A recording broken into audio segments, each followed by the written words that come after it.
Morning बच्चों। Hello बच्चों, कैसे हैं आप सब। आप सभी का स्वागत है फार्मेसी क्लासेस बाई सरजी पर। मैं हूं आपके साथ सरजी आपका। और आज की वीडियो जो होने वाली है, आज के सिलेबस जो हम लोग डिस्कस कर रहे थे उसमें ये दूसरा पार्ट है हम लोगों का। इसमें हम लोग फार्मास्यूटिकल केमिस्ट्री का सिलेबस डिस्कस करने वाले हैं।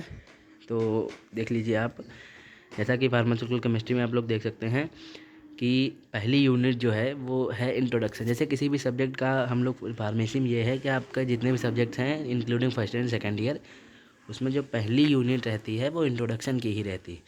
जैसे इसमें आप देख सकते हैं इंट्रोडक्शन टू फार्मास्यूटिकल केमिस्ट्री। इसमें आपको फार्मास्यूटिकल केमिस्ट्री का स्कोप पढ़ना है और फार्मास्यूटिकल केमिस्ट्री के क्या ऑब्जेक्टिव हैं आपको वो पढ़ना है। अगला जो इसमें टॉपिक है वो है एरर। एरर क्या होते हैं, जैसे आप जो मेजरमेंट्स करते हैं उसमें जो कह लीजिए गलतियाँ होती हैं उनको एरर बोलेंगे। और accuracy, precision, significant figure. Accuracy क्या होती है कि जो आप कम कर रहे हो कितना सटीक है। प्रिसाइजन क्या होता है, इसमें होता है आप जैसे जो काम कर रहे हो उसमें कितनी संभावना है किसी काम के गलत होने की। ठीक। इम्प्योरिटीज़ इन फार्मास्यूटिकल, इसमें क्या होता है जैसे आपने कोई फार्मास्यूटिकल प्रिपरेशन बनाई है उसमें क्या इम्प्योरिटी हो सकती है, क्या कॉन्टामिनेशन हो सकती है। Source and effect of impurity in pharmacopoeial substances. इसमें इसी के बेसिस पे जो है इम्प्योरिटीज़ को पढ़ना है। Limit test. लिमिट टेस्ट एक वेरी इंपॉर्टेंट टॉपिक है पॉइंट ऑफ व्यू से, एग्ज़ाम पॉइंट ऑफ व्यू से। इसमें आपको chloride, sulphates, iron, heavy metals और आर्सेनिक का पढ़ना रहता है। अगर अगली हम लोग यूनिट की बात करते हैं वॉल्यूमेट्रिक एनालिसिस। वॉल्यूमेट्रिक एनालिसिस में क्या होता है, टाइट्रेशन पढ़नी होती है, जैसे acid bed titration, non aqueous titration, precipitation, complexometric titration, redox titration. और ग्रेविमेट्रिक एनालिसिस में आपको प्रिंसिपल और मेथड पढ़ना रहता है।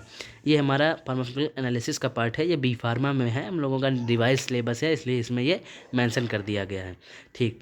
अगली यूनिट की बात करते हैं तो इनऑर्गेनिक फार्मास्यूटिकल आपको पढ़ने हैं। जैसे फार्मास्यूटिकल फार्मूलेशन होते हैं, जैसे आप लोग समझ सकते हैं जो जैसे हेमेटोनिक्स आते हैं, गैस्ट्रो इंसेक्शनल एजेंट्स आते हैं, टॉपिकल एजेंट्स आते हैं, उनका सबका प्रिपरेशन कैसे होता है, स्टोरेज कंडीशंस क्या होती हैं और यूजेस क्या होते हैं, ये आपको पढ़ना रहेगा। सबसे पहले इसमें होने वाला है हेमेटोनिक्स, जिसमें आपको ferrous sulphate, ferrous fumarate, ferric ammonium citrate, ferrous ascorbate, carbonyl iron को पढ़ना है। गैस्ट्रोइंटेस्टाइनल जैसे आपके जीआईटी ट्रैक्ट को रीड करने के लिए जैसे जो एजेंट्स होते हैं, जैसे एंटासिड्स हो गए, इसमें आपको aluminium hydroxide gel, magnesium hydroxide, magaldrate, sodium bicarbonate, calcium carbonate, acidifying agents, absorbent, protective, cathartic को पढ़ना रहता है। टॉपिकल एजेंट्स में क्या, जैसे silver nitrate, ionic silver, chlorhexidine, gluconate, hydrogen peroxide, boric acid, ये सब पढ़ना रहता है। डेंटल प्रोडक्ट्स में भी आप देख सकते हैं मेडिसिनल गैसेस, आप देख सकते हैं कार्बन डाइऑक्साइड, नाइट्रोजन ऑक्साइड पढ़ना है।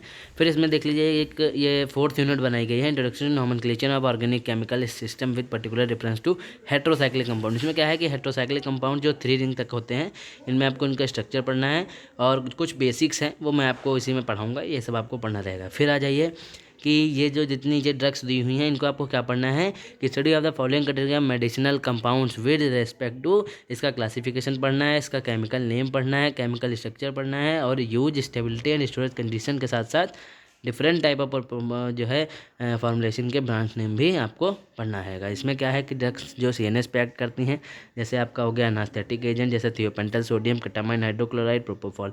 इसमें जो स्टार मार्क की ड्रग है इनको आपको स्ट्रक्चर पढ़ना है, ये ऊपर मेंशन किया हुआ है। ऐसे ही सेडेटिव हिप्नोटिक्स क्या होते हैं, सेडेटिव हिप्नोटिक्स ड्रग में जैसे डाइजिपाम, अल्प्राजोलम, नाइट्राजिपाम, फिनोबार्बिटॉल पढ़ना है। एंटी साइकोटिक जैसे क्लोरफेनामीन, हाइड्रोक्लोराइड, हेलोपेरिडोल, रेस्पायरिडोन, सल्प्राइड, ओलानाजिपिन और क्वेटियापिन, ल्यूसेराडोन, ये सब आपको साइकोटिक्स में पढ़ना है। एंटी कन्वर्जेंट जैसे फेंटोइन हो गई, कार्बामेजिपिन हो गई, क्लोनाजिपाम हो गया, वेल्प्रोइक एसिड हो गई, गाबापेंटिन हो गई, ठीक, टोपिरामेट, विगाबैट्रिन, लेमोट्रेगिन, ये सब एंटी डिप्रेसेंट एजेंट जैसे एमिट्रिप्टाइलिन, हाइड्रोक्लोराइड, इमिप्रामिन, हाइड्रोक्लोराइड, फ्लुक्सेटीन, वेनाफ्लेक्सिन, डुलोफ्लेक्सिटीन, सेराट्रेलिन, स्टेलोप्राम, पैरोक्सिटीन, ये सब आपको डिप्रेजेंट में पढ़ना है। जो ऑटोनोमस एएनएस पे जो वर्क करती हैं जैसे सिम्पैथोमाइमेटिक एजेंट हो गया, जैसे डायरेक्ट एक्टिंग में norepinephrine, epinephrine, sympathomimetic autonomous nervous system पे एक्ट करती हैं, ये ड्रग्स हो गई। डोपामिन हो गया, टर्ब्यूटेलिन, सॉल्ब्यूटामॉल हो गया, नेफाजोलिन हो गया, टेट्राहाइड्रोक्सोलिन हो गया। इनडायरेक्ट एक्टिंग में क्या रहता है, जैसे हाइड्रोक्सी एम्फेटामिन हो गया, स्यूडोएफेड्रिन हो गया। मिक्स्ड मैकेनिज्म जैसे एफेड्रिन, मेटेरमिनॉल हो गया। एडरेनर्जिक एगोनिस्ट जैसे अल्फा एनर्जी ब्लॉकर हो गया, टोराजोलिन हो गया, फेंटालामीन हो गया। फिर कोलिनर्जिक ड्रग्स में आपको क्या पढ़ना है, डायरेक्ट एक्टिंग एजेंट्स, स्टील कोलिन, कार्बाकोल एंड पिलोकार्पिन हो गया, कोलिन एस्टरेज इन्वर्टर हो गया, नेओस्टिगमिन, एड्रोफोनियम क्लोराइड, ये सब ड्रग्स होती हैं, ये आपको पढ़ना रहता है। फिर आगे है cholinergic blocking agent, synthetic cholinergic blocking agents. ठीक, अब जो 7वीं यूनिट रहने वाली है, ये आप the most important unit of the pharmaceutical chemistry.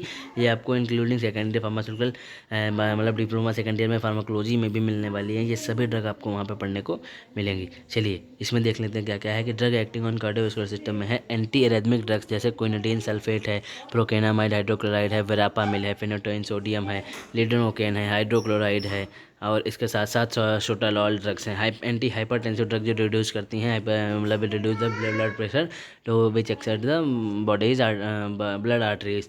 ठीक, इसमें क्या हो गया कि प्रोपेनोलॉल हो गया, कैप्टोप्रिल, रेमिप्रिल, और ये सब नेफेडिपिन और जो है ये सब ड्रग्स हो गई। फिर एंटी एंजाइनल ड्रग्स में क्या है, आइसोसार्बाइड डाइनाइट्रेट पढ़ना है आपको। इसी के साथ अगर हम लोग बात करते हैं हाइपोग्लाइसेमिक एजेंट्स की, तो इंक्लूडिंग आपको insulin and it's preparation, insulin और इसके प्रिपरेशन को पढ़ना है, मेटफॉर्मिन, क्लेपेनक्लामाइड, ग्लिबोमाइड, बायोग्लूटाजोन, ये सब ड्रग्स आपको जो है हाइपोग्लाइसेमिक में पढ़नी है। ठीक, फिर आप बात कर लेते हैं अगर डायरेटिक्स की, तो डायरेटिक्स में आपको फ्यूरोजेमाइड और जीपामाइड और मेटालाजोन ये सब आपको पढ़नी रहेंगे। एनाल्जेसिक अगर नसेड्स की बात कर लेते हैं, एनाल्जेसिक की बात कर लेते हैं, मॉर्फिन और नार्कोटिक एंटीगोनाइड्स की बात कर लेते हैं, तो इसमें नसेड्स आती हैं जैसे एस्प्रिन हो गया, डाइक्लोफिनेक हो गया, और आइबोप्रोफेन, पिरोक्सिकैम, सेलिकॉक्सी, मेफेनेमिक एसिड, ये सब आपको नसेड्स पढ़नी रहती हैं। इसके बाद क्या होगा कि एंटी फंगल इन्फेक्टिव में हो गया आपको एंटी फंगल जैसे कीटोकोनाजोल हो गया, इटाकोनाजोल, फ्लूकोनाजोल, एम्फोटेरिसिन बी, ग्रेसियोफ्लुविन, माइकोनाजोल, ये सब आपको पढ़ना रहेगा। यूरिनरी ट्रैक्ट एंटी इन्फेक्टिव में हो गया जैसे नॉरफ्लॉक्सासिन हो गया, सिप्रोफ्लॉक्सासिन हो गया, ओफ्लॉक्सासिन हो गया, मॉक्सीफ्लॉक्सासिन, ये आपको यूरिनरी ट्रैक्ट के जो इन्फेक्शन होता है उसको ट्रीट करने के लिए ड्रग आपको पढ़नी है। इनका आपका केमिकल स्ट्रक्चर ये सब आपको पढ़ने वगैरह पढ़ना रहेगा। एंटी ट्यूबुलर एजेंट्स में क्या रहता है, INH है, जैसे एथेम्ब्यूटॉल है, पैरामिनो सैलिसिलिक एसिड है, पायराजिनामाइड है, रिफैम्पिसिन है, और बेडाक्विलिन है, डेलामेनिड है, और प्रोटोमेनिड है, ये सब आपको पढ़ना रहेगा। इसी के साथ अगर बात करते हैं एंटी मलेरिया सल्फोनामाइड्स, आप देख सकते हैं आपके सामने लिखी हुई है, स्क्रीन पे आ रही है, इसको आप एक कॉपी पे नोट कर सकते हैं, या इसकी मैं PDF दे दूंगा, इसका प्रिंट आउट निकालवा के अपनी कॉपी पे रख सकते हैं। ये आपको point of exam point of view से बहुत ही हेल्पफुल रहने वाला है। इसी के साथ अगर एंटीबायोटिक्स की बात करते हैं तो antibiotic these are agent which kill the bacterial infection in the body. Penicillin G हो गया, एमॉक्सिसिलिन हो गया, क्लॉक्सिसिलिन हो गया, स्ट्रेप्टोमाइसिन हो गया, टेट्रासाइक्लिन में आप देख लीजिए जैसे डॉक्सीसाइक्लिन हो गया, माइनोसाइक्लिन हो गया, मैक्रोलेट में एरिथ्रोमाइसिन हो गया, जिथ्रोमाइसिन हो गया, ये आपको एंटीबायोटिक्स हैं मैक्रोलेट्स। मिसलिनियस में आपको क्लोरफेनिकॉल हो गया, क्लिंडामाइसिन हो गया। एंटी नियोप्लास्टिक की अगर बात कर लेते हैं तो साइक्लोफॉस्फेमाइड हो गया, बुसल्फेन हो गया, मरकेप्टोप्यूरिन हो गया, नियोप्लास्टिक एजेंट, फ्लूरोयूरेसिल हो गया, मेथोक्स्ट्रेट डैक्टिनोमाइसिन हो गया, डॉक्सीरोबिसिन हाइड्रोक्लोराइड हो गया, वेनब्लास्टिन सल्फेट, सिस्प्लास्टिन, ड्रामोस्टिन, प्रोपाइनेट।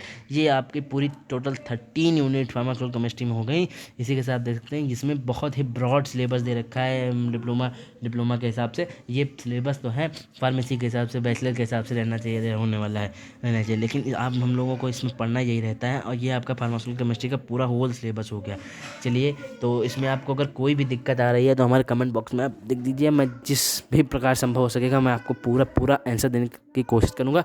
आज की वीडियो में इतना ही, मिलते हैं नेक्स्ट क्लास में। और अगली क्लास जो होने वाली है वो फार्मास्यूटिकल केमिस्ट्री की हो गई, मतलब अगली क्लास होगी वो ह्यूमन एनाटॉमी फिजियोलॉजी का सिलेबस में पूरा डिटेल एनालिसिस करने वाला हूँ, डिटेल।